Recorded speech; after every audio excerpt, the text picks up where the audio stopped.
হারাম, নাস্তিক, খ্রিস্টান, দাজ্জালের বংশ ইত্যাদি, তাদেরকে উদ্দেশ্য করে আমার কিছু কথা আছে। আচ্ছা, আপনারা যে আর্জেন্টিনা, ব্রাজিল সাপোর্ট করেন, আপনারা কি জানেন এই দুই দেশই আজান নিষেধ? আরেক দেশে তো প্রকাশ্যে আল্লাহর নামও নেওয়া নিষেধ।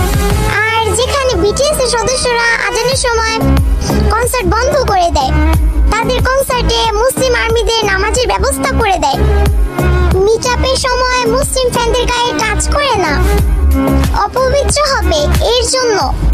হতে পারে তারা অন্য ধর্মের, কিন্তু সবাইকে সম্মান করতে জানে, যা সবাই পারে না। মুসলিম ধর্মে কোথাও লেখা আছে যে অমুসলিমদের ঘৃণা করতে হবে?